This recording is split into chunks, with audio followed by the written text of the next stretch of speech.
Yo guys, what's up? Don Sensei here. So in the recent episode of OverLord, Henry was able to summon a goblin army. A goblin army comprised of 5,000 goblins, but not just 5,000 goblins with sticks and stones and axes. No, these are legit soldiers. This goblin army was able to repel an army comprised of legit soldiers. They defeated the Riestre's army like it was nothing. On top of that, this goblin army is comprised of specific units that make the core of the army and provide backing and structure of it. And within the specific units, we were shown within half an episode what the army was comprised of. And I really wanted to do a breakdown of the goblin army. The goblin army that Henry was able to conjure up. So without further ado, let's begin this. The goblin army is comprised of 11 units. And the first unit that we're going to be addressing is no other than the heavy infantry corps. This unit is basically the walking tanks of the army. They are covered with steel, covering their head to their toe, steel helmet, steel plates. Everything that they carry is heavy.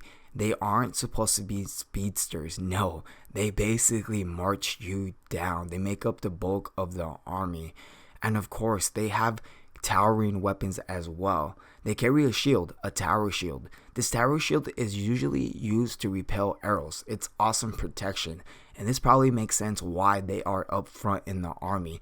They are protected with so much armor that a lot of arrows probably won't even be able to get to them, and that big shield, the tower shield, is going to be able to protect most of them from any arrows. That being said, of course, the shields can be used to repel attacking army units like shown in the anime. I mean, take a look at this clip. That army bounced back like a fucking ping pong ball. It was literally an unstoppable force meeting a pinball, and you guys saw what happened.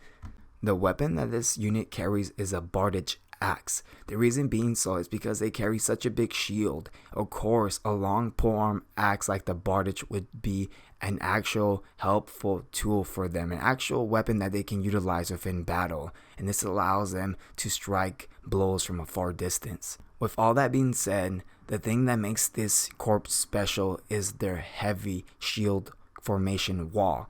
Like I said, attacking army units, when they clash with these shields, one thing happens: they end up bouncing back or getting run over. These walking little tanks are a force to be reckoned with. The second unit we're going to be addressing within the Goblin Army is the Paladin Knight Squad, and this squad is absolutely aesthetic looking. These Paladin Goblins are seen to wear silver armor, and the armor shines brilliantly. They also ride silver wolves into battle. On top of that, they were used in the battle to repel the incoming knights that were riding their horses that were about to attack the Goblin Army, and they did so with relatively ease. Within the Paladin Goblin Squad, there is 17, and within the 17, it is said that one of them is the second strongest Paladin within the region. Other than that, not much is known what kind of weapons the Paladins bring into battle. You can assume that the title Paladin means that they probably have some kind of shield and some kind of one-handed sword, but I could be wrong on that one. The next unit in the Goblin Army we're going to be addressing is the Beast Rider Corps. They're just like the Paladin Squad, but a little bit different. They're not as aesthetic looking. They're kind of more rugged. They ride black wolves, and they are one of the cavalry squads as well. And what I mean by cavalry, just in case you guys don't know, cavalry are specific units that use speed. Like I said, the army has heavy, bulky soldiers, which I said were called the heavy infantry corps. And the cavalry squads are used for speed, to intercept and fight other units with their ability to move quicker and use speed as a weapon. In the battle to protect Karn Village, these soldiers were used to intercept the incoming cavalry brought by the prince, and they were easily thwarted by the Beast Rider Corps and the Paladin Squad. There is not an exact number of how many soldiers make up the Beast Rider Corps as of now in the anime, but you can assume it could be quite a few, knowing that the Goblin Army is 5,000 strong. And the weapons that they bring into battle are exactly unknown as of now. You can assume they have a sword, of course, but we have seen them carrying arrows on their backs as they ride their wolves. Up until now, I've been describing the close combat units, but this Goblin Army, of course, they have archers as well. Their archers are comprised of a special unit known as the Longbowman Corps. Just like the name suggests, these goblins are specialized in shooting arrows. Something unique about these goblins is that they're built quite differently. Their shooting arm is actually disproportionate from the rest of their body, but this allows them to sway with the shot, allowing them to shoot very accurately from far distance. The Goblin Long Archer Corps will be found in the second rank in the formation of the army. I'm assuming that the Heavy Infantry Corps will be in front of the Archers. Of course, you don't want the Archers being in front of the line because Archers are meant to shoot from long distance. They are not meant for close combat. So what would an army be in the New World or even in Intercell without magic casters? So of course, this army has magic casters. They're called the Magic Support Unit Corps. You can spot this unit within the army quite easily because they're wearing a wizard getup. I mean, they're wearing wizard clothes. They have a hoodie that covers majority of their face. Other than that, this unit uses magic, but mostly support magic to help the army out, but they can't use attack magic. The main reason this unit is called Support Magic Corps is because their magic is used to help the army out by making them resistance to certain things, resistance to cold, resistance to attack weapons, resistance to other things like that. They aren't really specialized in attacking. They can do that, but their attack power individual spells lacks their certain power quality that another unit has, and we're going to be introducing them right now. This unit is known by Goblin Magic Bombardment Squad, and they live up to that title. What makes this squad different from the magic support unit is that they specialize in magic power that actually is capable of attacking multiple enemies. It has an area of magic damage around the given target, which causes more casualties and bigger impact within the army. That being said, there is only 5 of these special magic casters that are able to have this ability. They're specialized in doing fire magic that can hit the 3rd tier level, and for goblins that is very high. Even in the New World, that is very powerful and strong and to be regarded. With that being said, they can easily be mistaken to be the magic support units if you aren't knowledgeable about how they dress. The way they dress is still wizard clothes. The only thing that makes them really different is that they carry a staff, a wooden staff. They are like the sages of the fucking goblins army. They are really strong, guys. Some of you may be thinking they're just magic casters that can summon 3rd tier magic. That's not that powerful, but you may forget that in the New World that is really strong. On top of that, there are 5 of these goblins out of the whole army that are said to have the strongest attack damage on a specific area, giving them the title as a squad with the strongest offensive capability. So this army actually has a squad that specializes in assassinations and stealth killing, and the squad is of course called the Assassination Squad. So aesthetically, the way they look, you would think that they look like fucking Teenage Mutant Ninja Turtles or like fucking ninjas from Naruto. They straight up look like the generic ninjas you would see in an anime, which really makes them look cool, honestly.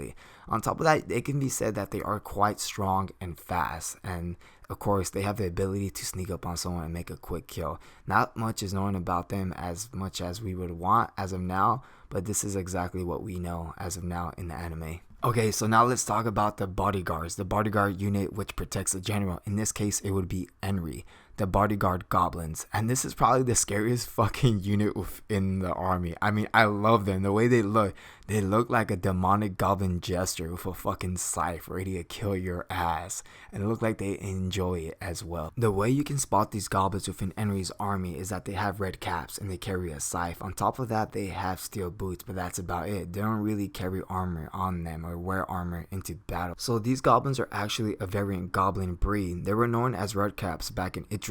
These goblins have the ability to hide within the summoner's shadow, and this explains why they're given the job as being the general's bodyguard, because they can hide in Henry's shadow, and when the general is under attack, they can pop out of her shadow and defend her, and this is quite a helpful tool, especially for a bodyguard. Other than that, they are said or rumored to actually be level 43. So this tells you that Henry's army is really quite powerful. It is a force that can probably take over a kingdom in the New World. So this is just icing on the cake. So the Goblin army actually had a musician corps.